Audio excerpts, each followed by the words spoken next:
जे भगवान परशुराम का दिव्य जन्म, वरुण का वरदान। बहुत समय पहले महर्षि भृगु के वंश में ऋषि जमदग्नि और उनकी पत्नी रेणुका अत्यंत तपस्वी दंपति थे। वे नदी के किनारे एक छोटे से आश्रम में रहते थे। माता रेणुका प्रतिदिन भोर में मालिनी नदी से जल लाकर अपने पति के यज्ञ में उपयोग करती थी। एक दिन जब वे नदी में जल लेने गईं, उन्होंने देखा वहां गंधर्व राजा चित्ररथ अपनी पत्नियों के साथ जल क्रीड़ा कर रहे हैं। रेणुका का मन पल भर को विचलित हो गया और उसी क्षण उनका तप और पवित्रता भंग हो गई। जब वे वापस आश्रम आईं, तो ऋषि जमदग्नि ने अपने दिव्य दृष्टि से यह जान लिया।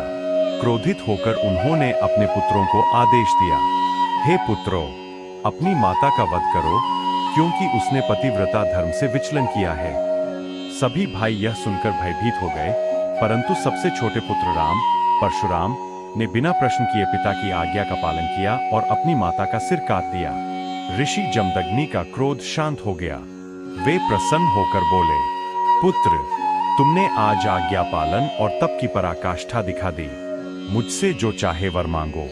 परशुराम ने नम्र होकर कहा, पिताजी, यदि आप मुझसे प्रसन्न हैं, तो मां को पुनः जीवित कर दीजिए और उन्हें इस घटना की स्मृति न रहे। ऋषि ने वरदान दिया और माता रेणुका पुनः जीवित हो उठीं, पहले से भी अधिक तेजस्विनी। तभी आकाशवाणी हुई, हे जमदग्नि, तुम्हारे घर में स्वयं भगवान विष्णु ने परशुराम रूप में जन्म लिया है, जो पृथ्वी से अधर्म का नाश करेंगे। इस प्रकार भगवान परशुराम का जन्म केवल विष्णु का अवतार नहीं था, बल्कि आज्ञा पालन, तप और धर्म की मर्यादा की सर्वोच्च परीक्षा भी थी। भगवान परशुराम अवध्य है, वे अमर है और आज भी पृथ्वी पर विद्यमान माने जाते हैं।